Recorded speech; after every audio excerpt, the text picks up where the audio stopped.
Okay, we're into lecture video 7C, which will introduce the new inference rules. So I'm going to introduce the inference rules with reference to the truth tables. It turns out that each row of the truth table generates, so we have a connective, and each row of its truth table generates an inference that is correct because of that row. And in our derivation system, it's going to turn out that for each connective, we have rules that reflect each of that connectives, each row. Let me say that again. For each connective, we have a bunch of rules for that connective. And in particular, there are rules that reflect each of that connective's truth table's row. So let's take a look. Oh, so before I do that, let me note one other thing. So we've seen that this is a theorem. That is, it's a theorem that if square then circle, then not square, then not circle. And something of a restatement of that is that square, therefore circle is valid if and only if not square, therefore not circle is valid. And we're going to be using this rule in moving from, well, we'll see how we'll use it. We're going to use it. So here we have the truth table for the conjunction. So if we look at the first row of this truth table, we see that it's the only row on which both the conjunction and the disjunction are true. On all the other rows, it's the only row on which both square and circle are true. On all the other rows, at least one of them is false. So that means that if square and circle are true, then we're on the first row, and if we're on the first row, then the whole thing, square and circle, is true. And that means that this rule, square, circle, therefore square and circle, this is a valid or sound rule. Whenever the premises are true, so is the conclusion. Now let's look at the second and fourth rows. These are the two rows on which circle is true. On the other rows, circle is false. These are the only rows on which circle is false, 2 and 4.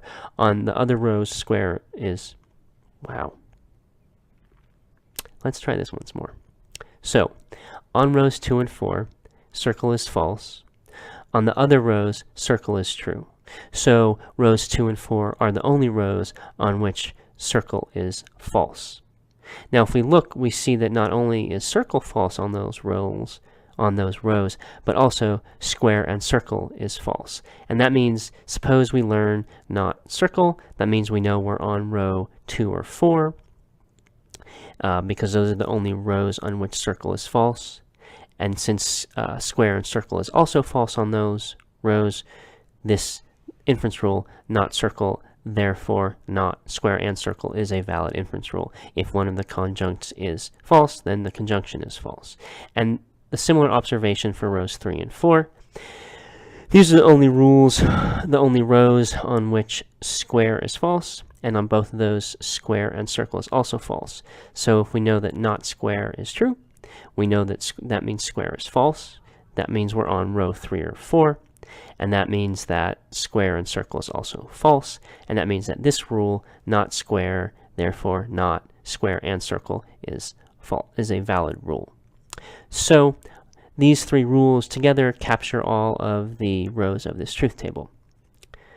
So now that means we look at our actual rules for AND. One rule we have is called adjunction, summarized, abbreviated ADJ, and it says if you have the two conjuncts of a conjunction, then you can infer the conjunction.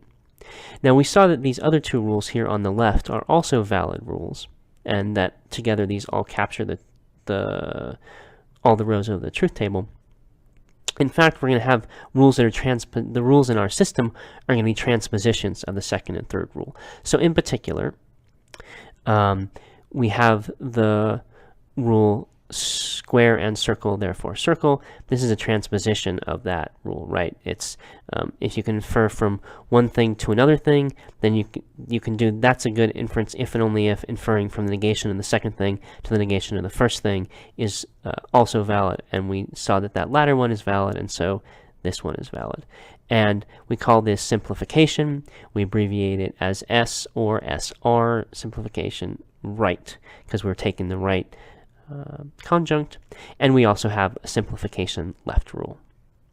The first rule is what we call an introduction rule, because it moves us from something less complex to more complex, and it adds the AND. So it's an introduction rule for and the second two are elimination rules for and, because they take us from a conjunction to something less complex. This terminology of introduction and elimination rules is not crucial, but we will be coming back to it, so I wanted to introduce it to you. So these are the three rules for and: adjunction and the two simplification rules. If you have both of a conjunction's conjuncts, you can infer the conjunction.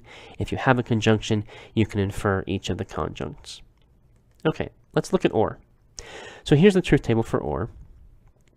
So on the first two rows, square is true, and on the second two rows, it's false. So if square is true, you're on one of the first two rows.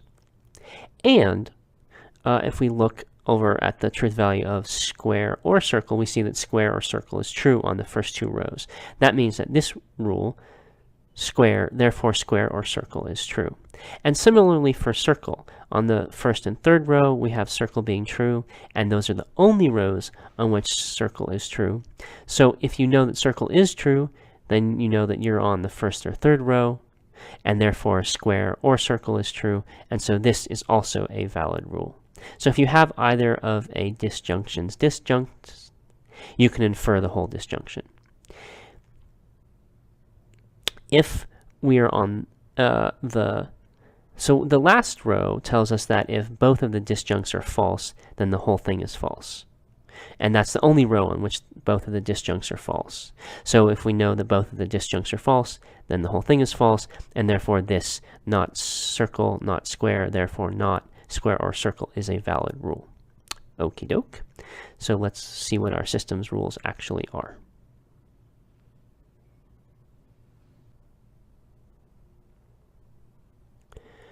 Okay, so here we have our actual inference rules for or. We're starting to lay them out. So we have the two addition rules, and they're abbreviated as ADD, R or L for add right or add left. And then we saw that we have this last rule, not circle, not square, therefore not square or circle. We saw that that's a valid inference rule. In our system, we have some transpositions of that. We have, if we have the disjunction and the negation of one of the disjuncts, then we can infer the other disjunct, and we have both of them. We call this rule MTP.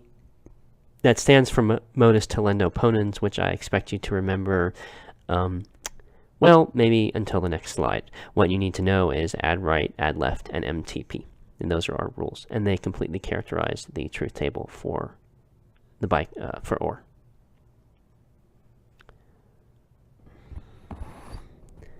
Okay, so here we have the rules for the biconditional.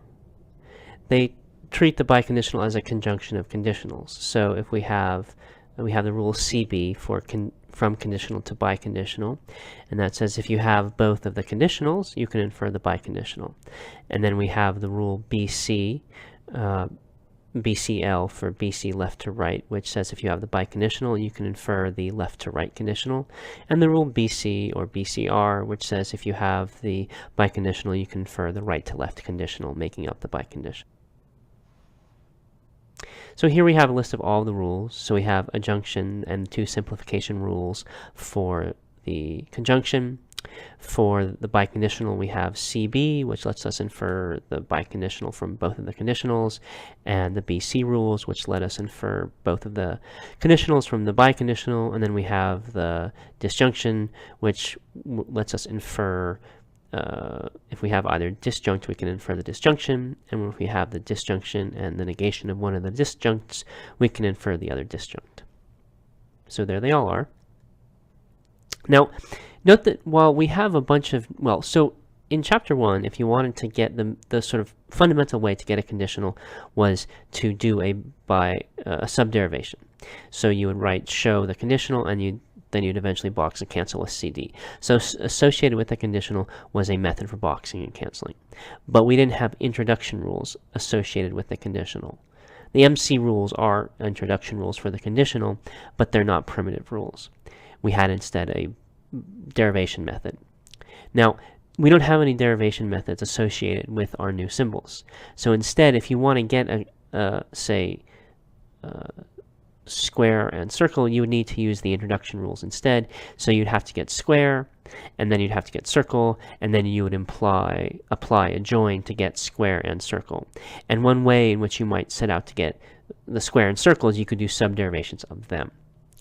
And similar observations hold for the disjunction and the biconditional.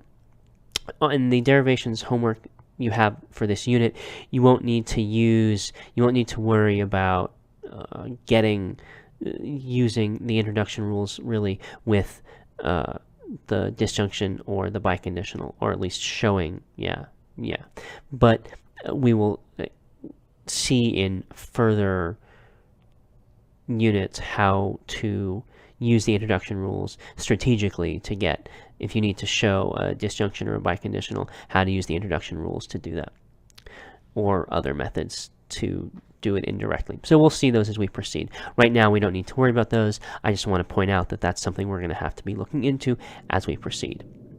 So that's the last of the slide videos. I'm going to be doing there are also some videos, a rule recognition video, and then a video doing some sample derivations. So you should watch those, and then get to work on your derivations and the parsing and rule recognition problems for Chapter 2, the first part, for the first part of Chapter 2, the problems for this unit.